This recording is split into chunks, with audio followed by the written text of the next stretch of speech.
Hi friends, welcome to our channel. எல்லாரும் எப்படி இருக்கீங்க? கண்டிப்பா நல்லா இருப்பீங்கன்னு நினைக்கிறேன். இன்னைக்கு வந்துட்டு நார்மலா ஒரு vlog தான். ஒரு சின்ன விஷயத்தை உங்க கூட ஷேர் பண்ணிக்கிறேன். நிறைய நம்ம இந்த மாதிரி விஷயங்கள் வந்து ஷேர் பண்ணிட்டு இருக்கோம். ஸோ அந்த மாதிரி ஒரு விஷயம் தான். உங்களுக்கு இது முக்கியமா இல்லை அப்படின்னா தாராளமா இந்த வீடியோ வந்து ஸ்கிப் பண்ணிக்கலாம். இன்னைக்கு ஏதோ கட்டிங் ஸ்டிச்சிங் அந்த மாதிரி எதுவுமே கிடையாது. நம்மளோட சப்ஸ்கிரைபர் பாத்தீங்க அப்படின்னா நிறைய பேர் நமக்கு வந்து ரீசன்ட் டேஸ்ல நிறைய கமெண்ட் பண்ணிட்டு இருக்காங்க. ஸோ எனக்கு வாட்ஸ்அப்லயே பர்சனலா வந்துட்டு நிறைய எனக்கு வந்துட்டு மெசேஜ் பண்ணுவாங்க, வாய்ஸ் மெசேஜ் அனுப்புவாங்க. ஸோ அந்த மாதிரி நம்மளோட சப்ஸ்கிரைபர் ஒருத்தர் எனக்கு வந்துட்டு கமெண்ட்ல கேட்டிருந்தாங்க. எனக்கு அது அது எப்படி சொல்றது, அந்த விஷயம் வந்து எனக்கு புரியல. படிக்கிறப்ப எனக்கு அவ்வளோ தெளிவா புரியல. அதனால நான் உங்ககிட்ட சொல்லியிருந்தேன், எனக்கு வந்து நீங்க வாய்ஸ் மெசேஜா அனுப்பிச்சு விடுங்க, எனக்கு வந்து கொஞ்சம் அதை படிக்க முடியல அப்படின்னு சொல்லியிருந்தேன். அதே மாதிரி எனக்கு வாய்ஸ் மெசேஜும் அனுப்பிச்சிருந்தாங்க.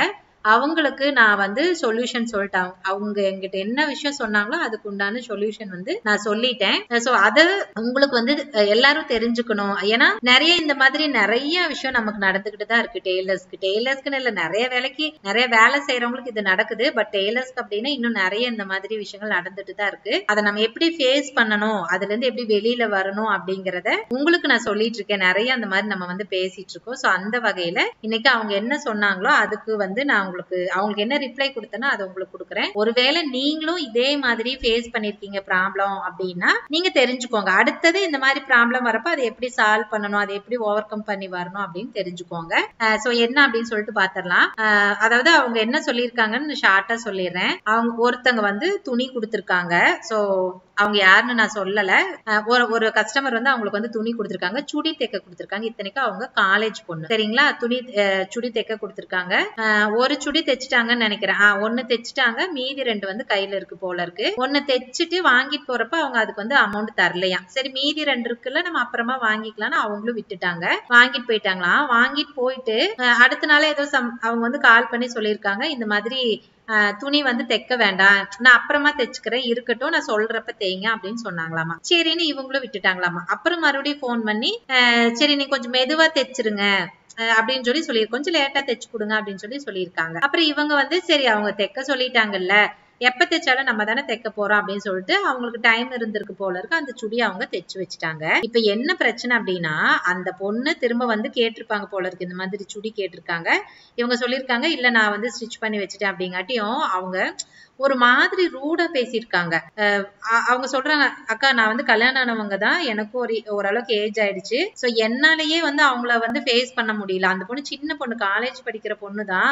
பட் அவங்க பேசுறதுக்கு என்னால பதிலே பேச முடியல. எனக்கு ஒரு மாதிரி சங்கடமா இருக்கு. பேச முடியலன்னா பேச தெரியாம இல்ல, அவங்க இப்படி பேசுறாங்களேன்னு சங்கடமா இருக்குங்கக்கா. அந்த மாதிரி அந்த பொண்ணு பேசிட்டாங்க.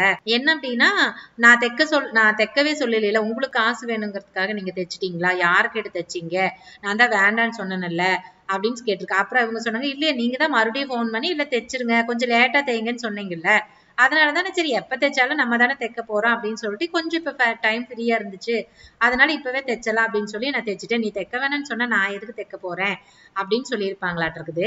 அதுக்கு அவங்க சொன்னாங்களா, வெளியில நான் விசாரிச்சு பார்த்தேன், ரேட் வந்து இவ்வளவுதான் வந்து வாங்குறாங்க, நீங்க என்ன இவ்வளவு காசு வாங்குறீங்க அப்படின்னு கேட்டுச்சான். அவங்க வந்து லைனிங் போட்டே வந்துட்டு ரொம்ப கம்மி அமௌண்ட் தான் வந்து சொன்னாங்க.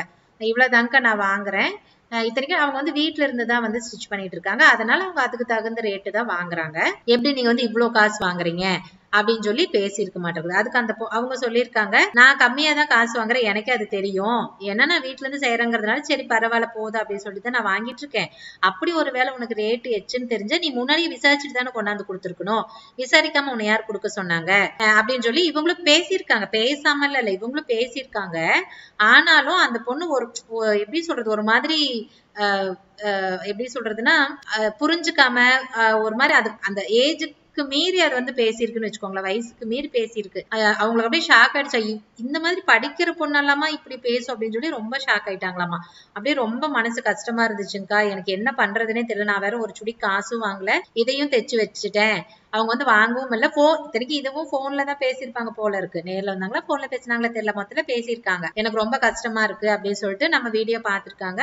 பார்த்துட்டு ரொம்ப ஒரு மாதிரி இருந்துச்சு, சரி உங்ககிட்ட அதை வந்து சொல்லலாம்னு தோணுச்சுங்கக்கா, இதுக்கு என்ன பண்றது எனக்கு தெரியல தெரியல, நான் ஏதாவது உண்மையால காசு எச்சு வாங்கிட்டேனா என்னன்னு எனக்கு தெரியல. ஆனா நான் எல்லாத்துட்டும் இப்படிதான்க்கா வாங்குறேன், யார்ட்டும் இப்படி மாத்தி மாத்தி எல்லாம் நான் வாங்குறதுல ஒரே மாதிரி தான் வாங்குறேன், நான் என்ன தப்பு பண்ணேன்னு தெரியல, சோ அதனால உங்ககிட்ட வந்து சொல்லணும்னு தோணுச்சுங்கக்கா, ஏதாவது சொல்யூஷன் சொல்லுங்க, இதுக்கு நான் என்ன பண்றது, எப்படி வந்து இதுக்கு ரியாக்ட் பண்றது.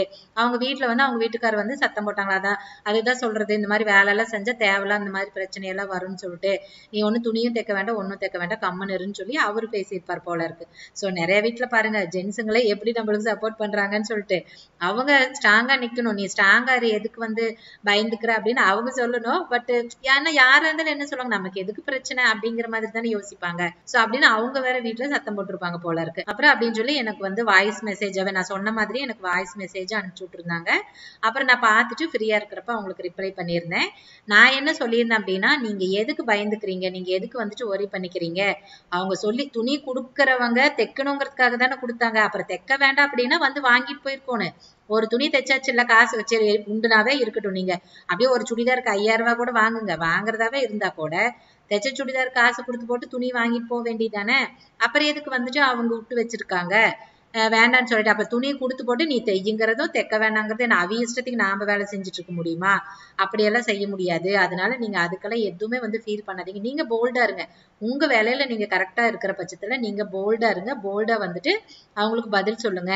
அது வரைக்கும் எனக்கு வந்து ஃபர்ஸ்ட் அவங்க காலேஜ் பொண்ணு தானே எனக்கு சொல்லல, பொதுவா தான் சொன்னாங்க, கஸ்டமர் அப்படின்னு தான் பொதுவா சொல்லியிருந்தாங்க. அந்த மாதிரி போல்டா இருங்க, நீங்க காசை வாங்காத மீதி துணி தைச்சாச்சுல, அவங்க எப்ப வாங்கினாலும் சரி எவ்வளவு நாள் ஆனாலும் சரி துணியை கொடுக்காதீங்க, மொத்தமா பணத்தை வாங்கிட்டே துணி கொடுங்க. அதே மாதிரி இன்னமேட்டு கொஞ்சம் உஷாரா இருந்துக்கோங்க, யாராவது துணி கொடுத்தாங்க அப்படின்னா ரேட்டை சொல்லிட்டு இவ்வளவுதாங்க ஸ்டிச்சிங் சார்ஜ்னு சொல்லிட்டு வாங்குங்க, அதுதான் பிரச்சனை இல்ல அப்படிங்கிற மாதிரி நிறைய நான் வந்து அட்வைஸ் கொடுத்தேன். சரி ஓகே அப்படின்னு இருந்தாங்க.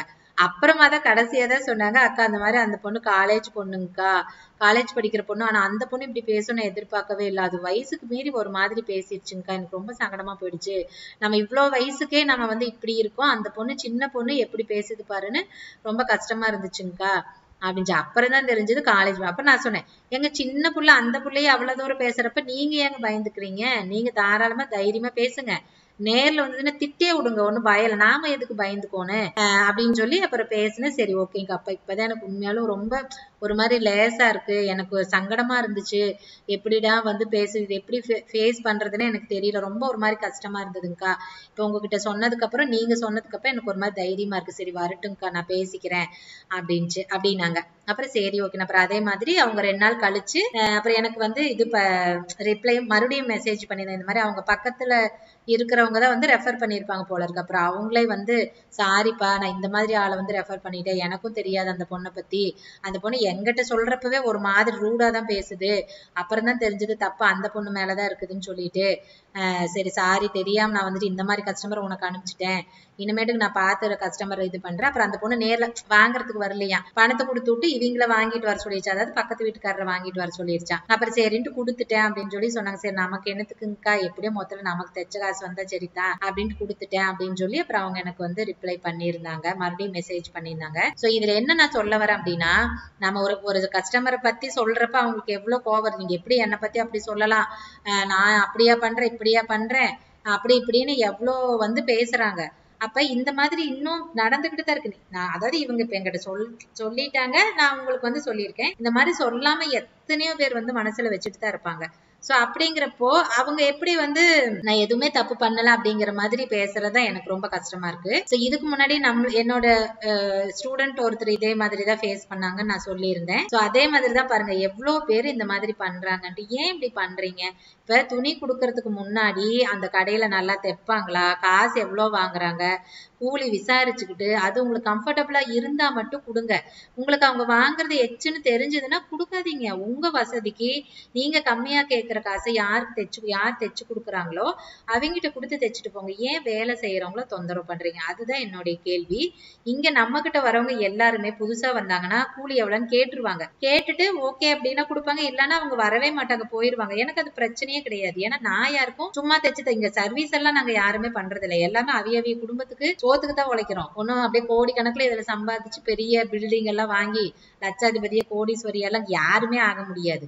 அது அவியவி தலையெழுத்து, நல்ல நேரம் இருந்தா ஆவரம், அப்புறம் இல்லாட்டினா கடைசி வரைக்கும் இப்படியே வாய்க்கு வகுத்துக்கு தான் அடிச்சுக்கிட்டு போறோம். திறமை இருந்தாலும் இங்க ஒரு பிரயோஜனம் கிடையாது. அதுக்குன்னு நமக்கு தலையெழுத்து நல்லா இருக்கும். திறமை இருந்து மட்டும் என்ன பண்ண முடியும்? அப்படி எல்லாத்துக்கும் அவங்கவுங்க கஷ்டத்துக்கு தான் வேலை செய்யறோம். அவங்க பாவம் வீட்டுல இருக்கேன்க்கா, நான் 2 குழந்தைங்களை வச்சிருக்கேன், எங்களுக்கும் வீட்டுல சிரமம் தான், சரி ஏதோ என்னால முடிஞ்ச சப்போர்ட் பண்ணுவோம் தான்க்கா நான் தைச்சிட்டு இருக்கேன், இதெல்லாம் இப்படியெல்லாம் நடக்கிறப்ப எனக்கு ரொம்ப கஷ்டமா இருக்குங்கக்கா, ஏன் இந்த வேலை செய்யாட்டின்னு தோணுது, வீட்டுல அவரும் வேற அந்த மாதிரி சத்தம் போட்டாரு, எனக்கு ரொம்ப கஷ்டமா போச்சுங்கக்கா அப்படின்னாங்க. சோ அப்படி லேடிஸ் வந்துட்டு ஒரு வேலை செய்யறாங்க அப்படின்னா, இந்த வேலைன்னு இல்லை, எந்த வேலை செஞ்சாலுமே அது அவங்களோட ஃபேமிலிக்காக தான் அவங்க அவ்வளவு கஷ்டப்படுவாங்க. அப்படிங்கிறப்போ நீங்க ஏன் போய் அவங்களை தொந்தரவு படுத்துறீங்க? உங்களை ஒருத்தர் சொல்றப்ப உங்களுக்கு கோவம் வருது இல்லை, அப்படித்தானே அவங்களுக்கும் இருக்கும். சோ ஏன் வந்து இப்படி பண்றீங்கன்னு தான் என்னோட கேள்வி. தயவு செய்து இந்த மாதிரி பண்ணாதீங்க. உங்களுக்கு கூலி கட்டுப்படி ஆகலைன்னா கொடுக்காதீங்க. உங்களுக்கு யாரு சும்மா தைச்சு கொடுக்குறாங்களோ அங்க போய் தைச்சுக்கோங்க. பாக்கல யாரு உங்களுக்கு சும்மா தைச்சு கொடுக்குறாங்கன்னு பாப்பா. அப்படி இருந்தா கொடுங்க, எங்களுக்கு ஒண்ணும் நட்டம் கிடையாது. அப்படி அப்புறம் தைச்சு வச்சுட்டு அதே மாதிரி வந்து வாங்குறது இல்ல. மாச கணக்குல இழுத்தடிக்க வேண்டியது. இதே நாம ஏதாவது தைக்காம கொஞ்சம் ஏதோ ரீசனா இருக்கலாம், மேபி உடம்பு சரியில்லாம இருக்கலாம், இல்ல வேற ஏதாவது ரீசனா இருக்கலாம், இல்ல வேற துணி நிறைய இருந்துகிட்டே இருக்கும், அது அப்படியே லைனா தைச்சிட்டு வர லேட் ஆகலாம், மேபி அந்த மாதிரி எவ்வளவு பிரச்சனை இருக்கும். அப்படி லேட் ஆனா மட்டும் என்ன சத்தம் போடுறீங்க, வந்து நான் கொடுத்து எவ்வளவு நாளாச்சு தைக்கல அப்படி இப்படின்னு சத்தம் போடுறீங்களா? அப்புறம் அதே மாதிரி கொடுக்குற துணியை தைச்சு வச்சா வந்து வாங்கிட்டு போகணும்ல, அதையும் வாங்குறது இல்ல. நாங்க உங்களை நம்பிதான் துணி தைச்சு வைப்போம். இவங்க இன்னைக்கு இது வாங்குவாங்க, இந்த மாசம் வாடகைக்காகவும் வீட்டு செலவுக்காகும்னு சொல்லிதான் நம்ம தைச்சு வைக்கிறது. அப்புறம் நீங்க வந்து வாங்காம உங்க இஷ்டத்துக்கு எப்ப காசு இருக்குது, இல்ல காசு இருக்குதுங்கிறத விட எனக்கு இப்ப தேவையில்லை, இன்னும் கொஞ்ச நாள் கழிச்சு வாங்கிக்கலான்னு தான் விட்டுட்டேன். அப்படியே அசால்ட்டா சொல்றீங்க. அப்ப எங்களுக்கு வர ஆத்திரத்துக்கு சொல்ல முடியல, அவ்வளவு ஆத்திரம் வருது. அப்புறம் என்ன பண்றது?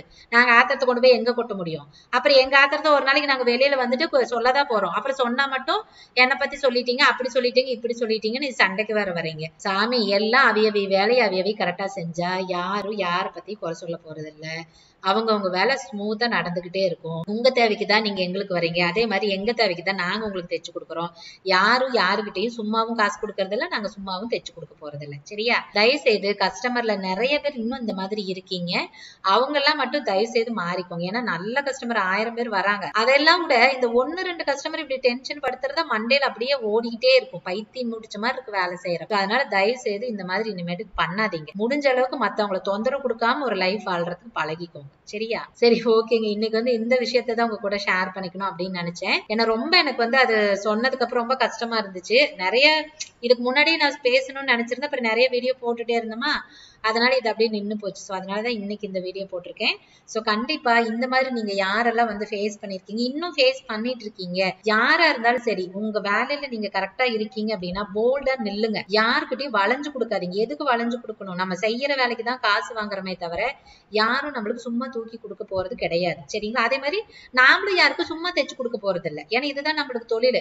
அப்புறம் சும்மா தைச்சு கொடுத்துட்டு நாம சோத்துக்கு தெருவுக்கே போக முடியும்? அதனால அப்படி கிடையாது. அதனால நம்ம வேலையை நம்ம கரெக்டா செய்வோம். அப்படி இருக்கிறப்போ யாரும் நம்மள வந்து குறையும் சொல்ல முடியாது. 100ல ஒரு தடவை நம்மளையே அறியாத மிஸ்டேக் நடக்கும். அது வந்து எல்லா வேலையிலும், இதுலன்னு இல்லை, எல்லா வேலையிலுமே நம்மளே அறியாத ஒரு சின்ன சின்ன மிஸ்டேக், அது என்னைக்காவது ஒரு நாளைக்கு அதை வந்து நம்ம சரி பண்ணிக்கலாம், அது பிரச்சனை கிடையாது. ஆனா எப்பவுமே தப்பாவே நம்ம செய்யக்கூடாது. அதை நம்ம கண்டிப்பா பாத்துக்கணும். நம்ம மேல கரெக்டா தப்பு இல்லாம பாத்துக்கிறது நம்ம பொறுப்பு. சரிங்களா? சோ அது மாதிரி டெய்லரா இருக்கிறவங்க எத்தனை பேர் இதை வந்து ஃபேஸ் பண்ணிருக்கீங்க, எத்தனை பேர் இன்னும் ஃபேஸ் பண்ணிட்டு இருக்கீங்க அப்படின்னு சொல்லுங்க. அதே மாதிரி அப்படியெல்லாம் பண்ணியிருந்தீங்கனாலும் நீங்க தைரியமா இருங்க. சரியா? அதே மாதிரி கஸ்டமர் தயவு செய்து உங்களோட கேரக்டரை மாத்திக்கோங்க. இப்படி யாரையும் போய் கஷ்டப்படுத்தாதீங்க. உங்களுக்கு எவ்வளோ அந்த பணத்தோட வேல்யூ எவ்வளவு முக்கியமோ அதே மாதிரிதான் ஆப்போசிட்ல இருக்கிறவங்களுக்கும் அந்த பணத்தோட வேல்யூ ரொம்ப முக்கியம்.